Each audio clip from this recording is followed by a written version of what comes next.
Hello बच्चों, let us read the given question. Question में कह रहा है which of the following is the most stable carbocation. तो हमें चार स्ट्रक्चर्स दिए हैं और हमें बताना है कि इन चारों में से सबसे स्टेबल कार्बोकैटायन कौन सा है। हमारे क्वेश्चन का की कॉन्सेप्ट है कॉन्जुगेशन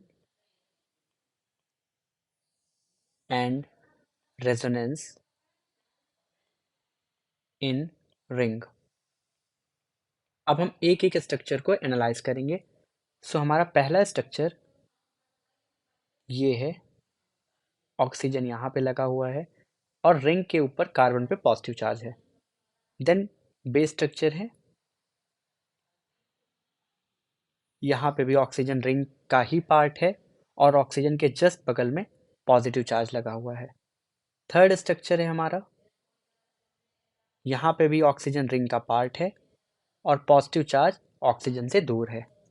देन हमारा लास्ट स्ट्रक्चर जो कि एक क्लोज रिंग है, पूरे रिंग में कॉन्जुगेशन है और CH2+ बाहर है।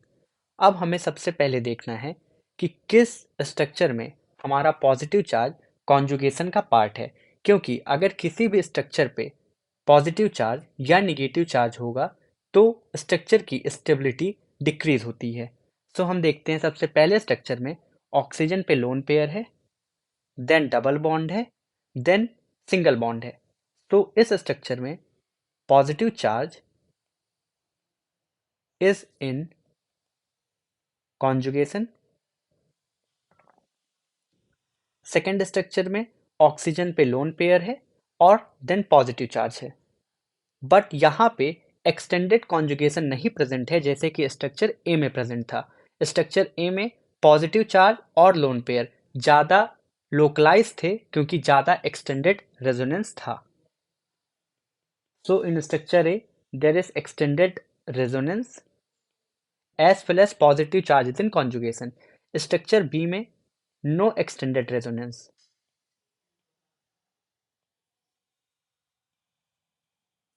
In last structure, that is structure D, positive charge is not in conjugation.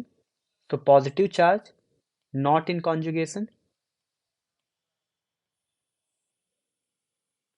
And in our structure C, this is lone pair and this is positive charge. So यहाँ पे ना तो resonance है और ना ही conjugation है, क्योंकि lone pair और positive charge दूर दूर प्रेजेंट हैं। Therefore हम लोग का जो स्ट्रक्चर ए है वो सबसे ज़्यादा स्टेबल कार्बोकैटायन है। I hope you understood the given question. Thank you.